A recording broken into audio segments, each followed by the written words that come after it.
Alright, here's the deal. So I've made a couple of these cutting boards, and I decided they would make for good Christmas presents. Problem is, I leave to Canada in a couple weeks, and I mean 13 days. So I gotta make these cutting boards fast, and I gotta make at least 10 of them. So I went out today, got some wood. Hopefully we can make 10 cutting boards in under 2 weeks. Let's get started.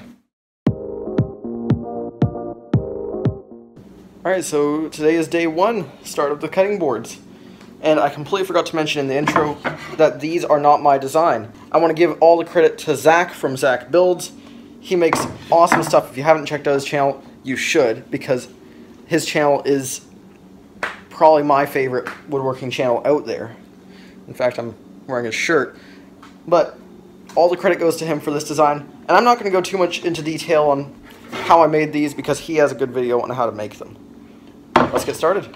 So anyway, the first thing I gotta do is to cut the wood to the rough size to make it fit through the joiner, cut it down to the rough lengths to make it easier to work with, and just start milling the wood.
So I may have forgot that I had a whole bucket of roasted maple scraps that I could use for these cutting boards. And I forgot to mill them up.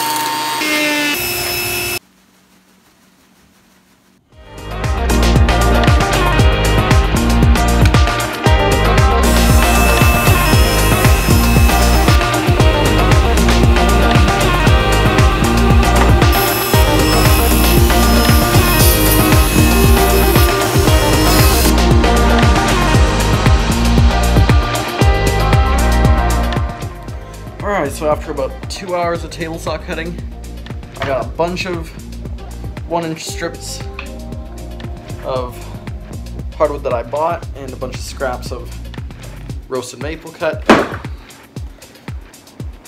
Now it's time to chop them on the miter saw, but I'm going to do that tomorrow because it is late into the night.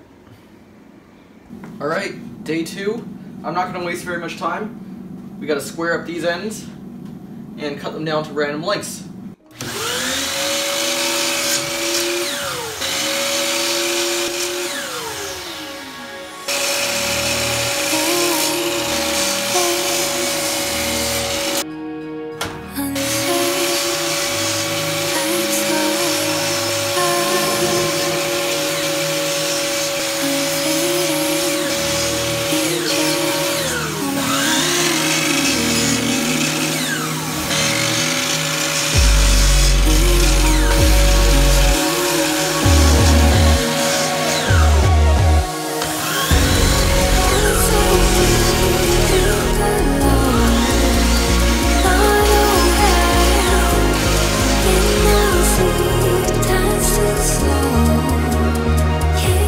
Okay, so now I've got one board, like with the pattern down. I'm gonna cut the rest of them individually.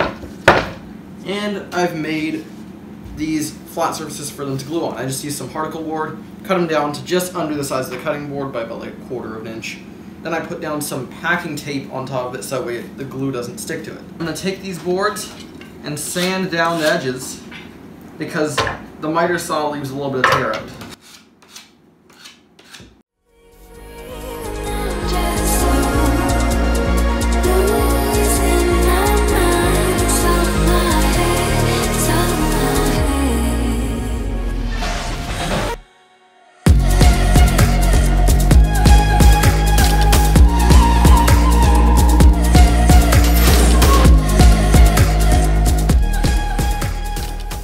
My wood glue froze. And this is my go-to for every woodworking project, and it works especially well on cutting boards, but now that this froze, I guess I'm gonna have to use regular Titebond too, until I can go and grab some tomorrow. So this is what I'm gonna use when I'm gonna go grab some of my go-to, which is Gorilla wood glue, for the rest of it.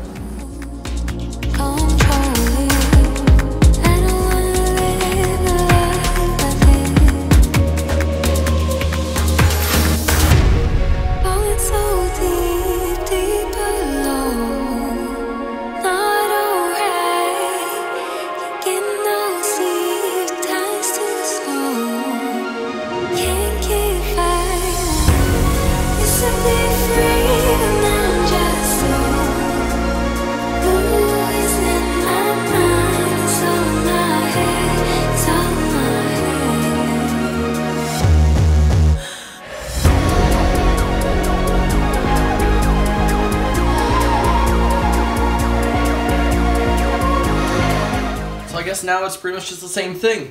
Just rinse and repeat. We're going to cut them down to random lengths and glue them together.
Alright, so it is day 4, or I guess you could call it day 5 because it's midnight.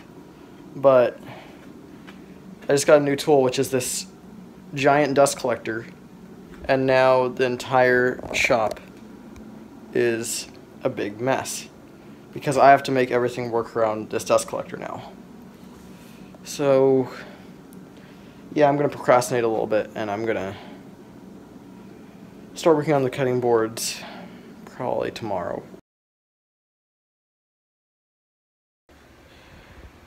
Day 6 in the shop. Got all the tools moved where they need to be and accounted for the dust collector. Everything's moved to its proper spot. And now I can work on some more cutting boards.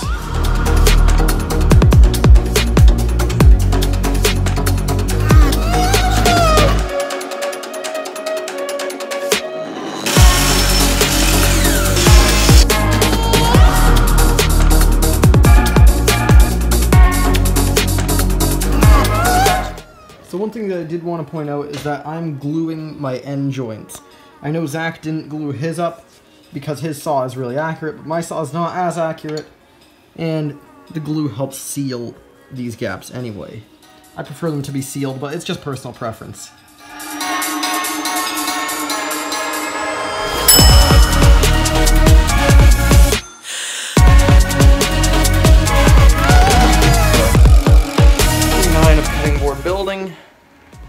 finally got the last cutting board glued up. I'll come back tomorrow, plane them down, sand them, and get them finished. Day 10. This is the last cutting board. Let's see how it turned out.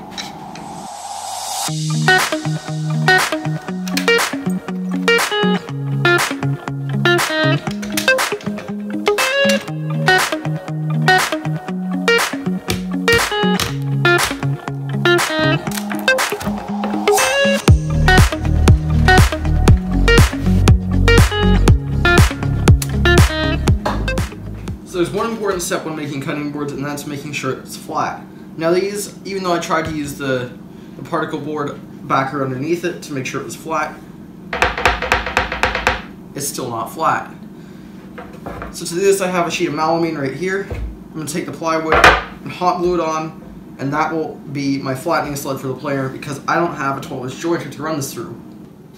So I've got the hot glue gun heating up, and I also cut some shims down, and then I'll wedge those into the tie areas just to help prevent it from swaying too much.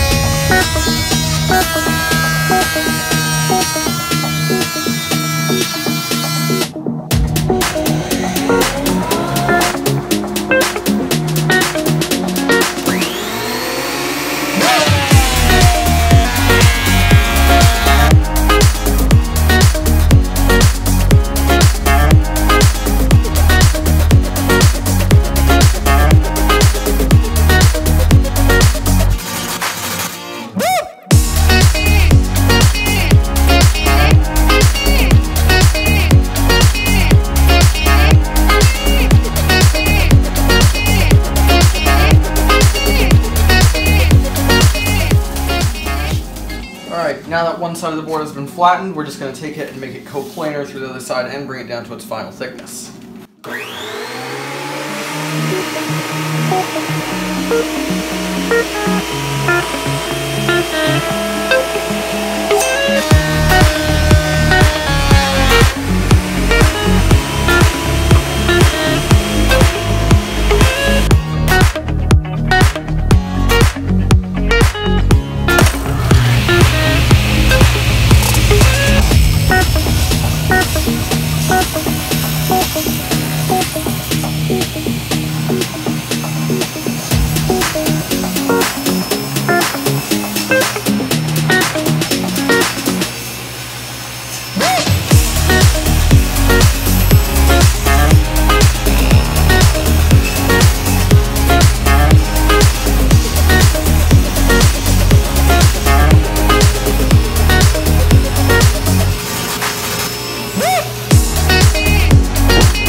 So now I'm going to take this chamfer bit and put a nice 45-degree bevel all on the bottom edges.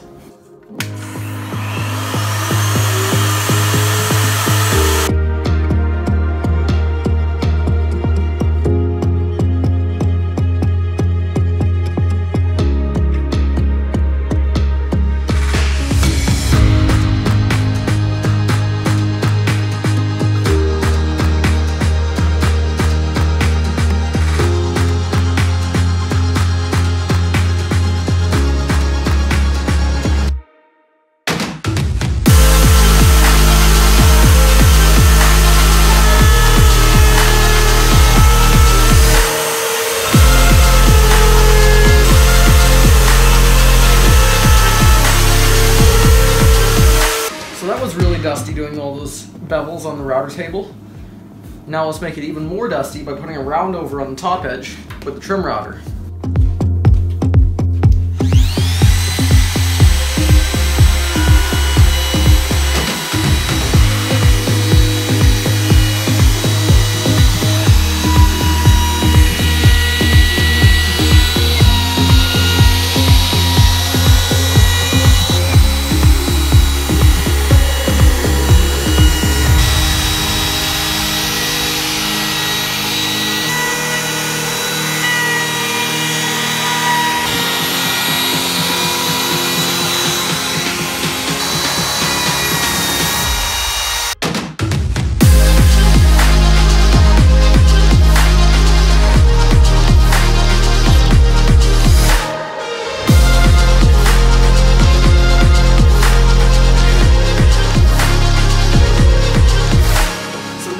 have to cut the handles. I decided I want to put a handle like this in the board just because, well, that way you can grab it easily. So instead of cutting it with a jigsaw, I decided to make this template that I cut on the laser cutter at my school.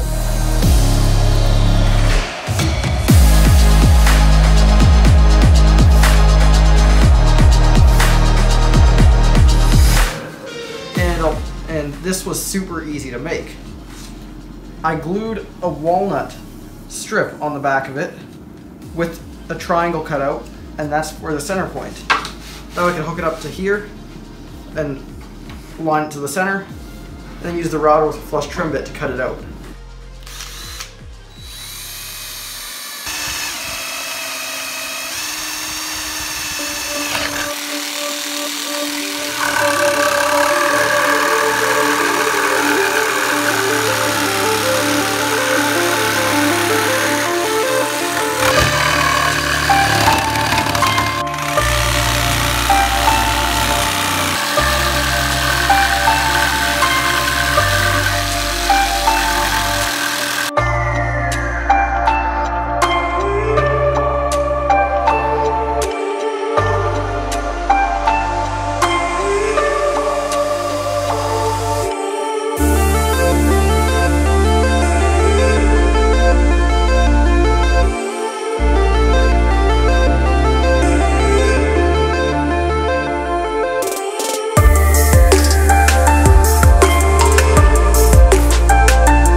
Asking why did I spend all that time with a drill and a jigsaw when I said I could have used the router and the laser cut template?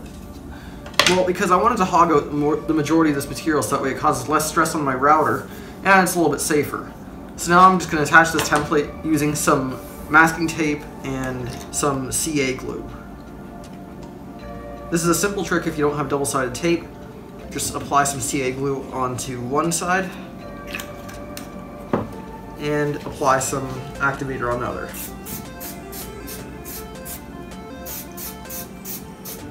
You don't need the activator, but it helps the glue set in maybe 5 seconds. It's really nice.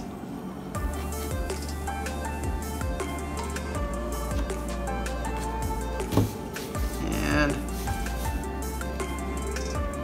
hold it for 5 seconds, and now it's on. All right, let's route these.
Now because the handle is still sharp, like I haven't rounded over the edges, I'm just going to break the edge with another round over.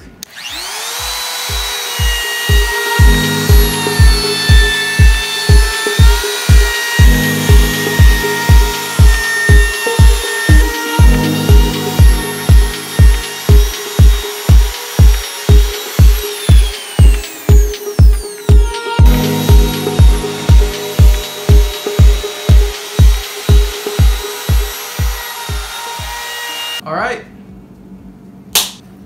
time to sand. I'm going to begin sanding these cutting boards with some 80 grit, move up to 150 grit, and then up to 220 grit.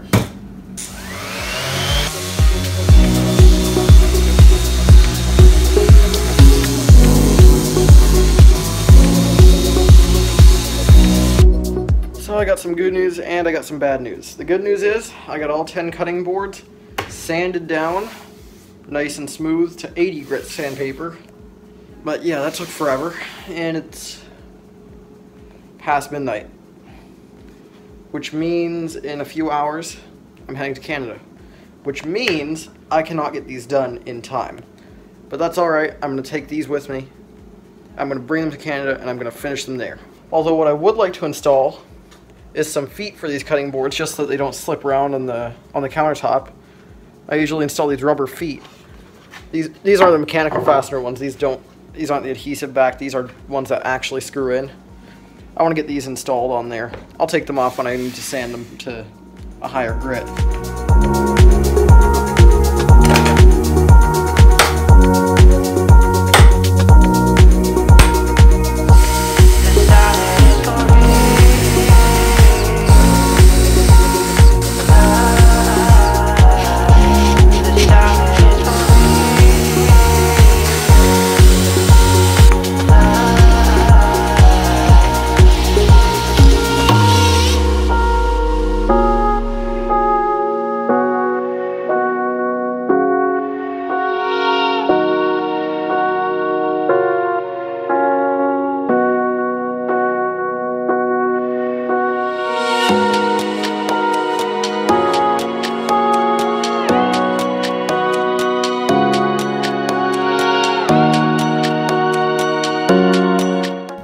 And there we go, 10 cutting boards all sanded to 80 grit.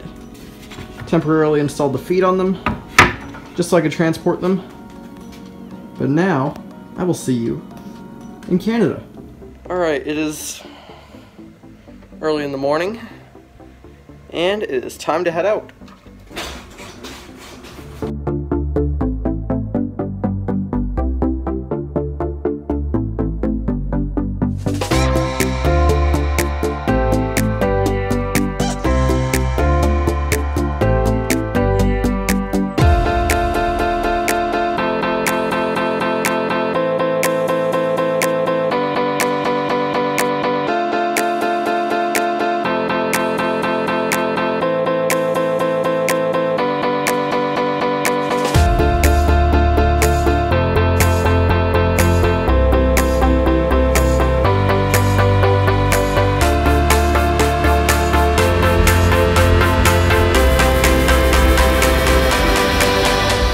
So it's about 4 days later after receiving the missing luggage that contained all these cutting boards and recovering from a little bit of a jet lag and procrastination, but I'm back in this temporary shop setup that my grandfather has.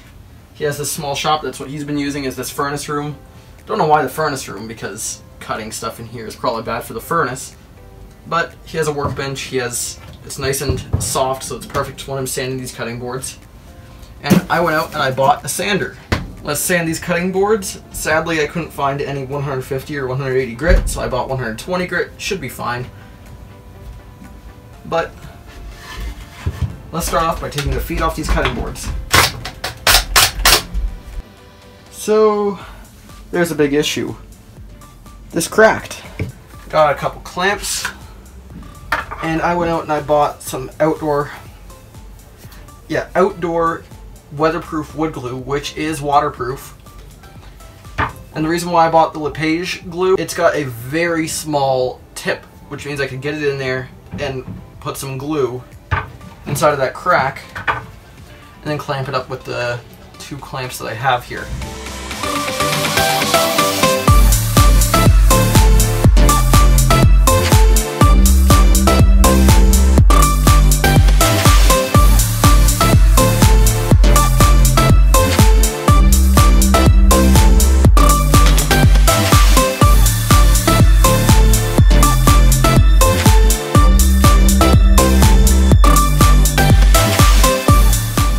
Now we should remove the legs and start sanding. I'm just storing the legs in this little container, just that way I don't lose them.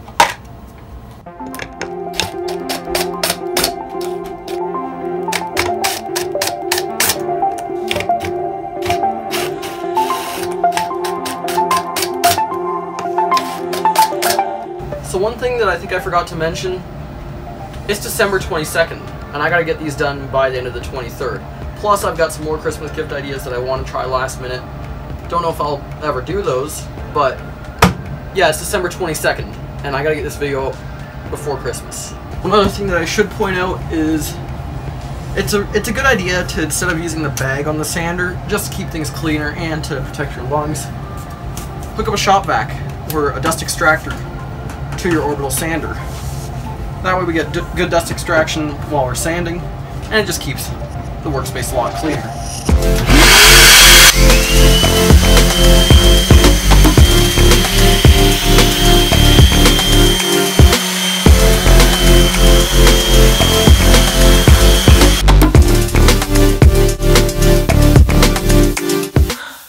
After I finish with the orbital sander on the top, I have this little pretty cute sanding sponge, and I'll get the edges and the inside of the handle and stuff with this.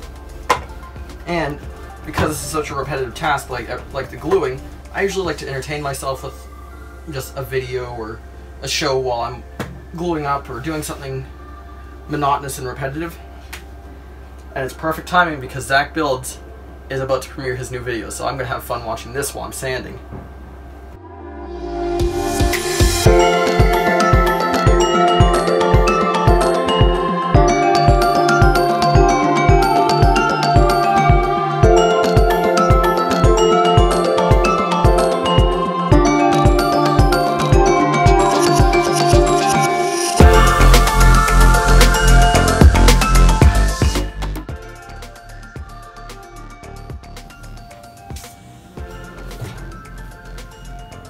So this is a step that I probably consider essential in cutting board building, and that is water popping it. Because when you're going to go wash this thing in the sink, the last thing you want is the wood grain swells up and your board feels fuzzy. So I like to make sure that the grain fuzzes up, and I'll sand it back down, so that way when you go to wash again, the grain won't fuzz up and start swelling. So I just have a rag and a bowl of water. Usually I'd spray it on with a spray bottle, but I don't have a spray bottle with me here. So I'll just take some water and just coat the whole board. Just take your orbital sander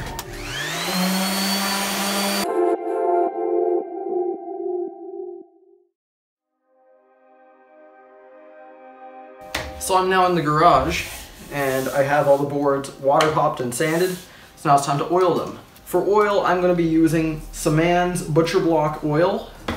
It's a conditioner and oil that will help bring out the grain and help protect the board a little bit.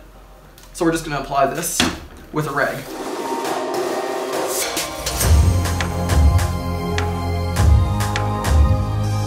I'm just going to flip them over and install the cutting board feet.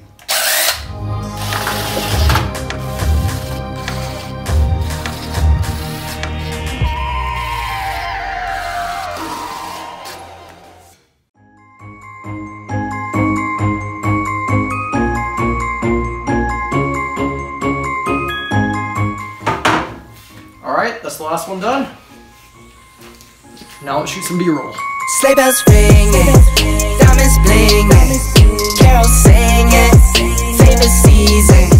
Sleigh bells ringing, diamonds blinging, carols singing, favorite season. And that is going to do it for the end of this video. Now, I know not all the presents are wrapped yet, and the wrapping job is not the best, but from the front it doesn't look all that bad. But I think these cutting boards turned out awesome, and that is going to be the end of this video. So the number one thing you could do is to subscribe. That really helps grow my channel, and I personally appreciate it. As well as you can like and comment on this video, and some of my others. The other thing you can do is follow me on Instagram. I'm more active there. And I will see you in the new year.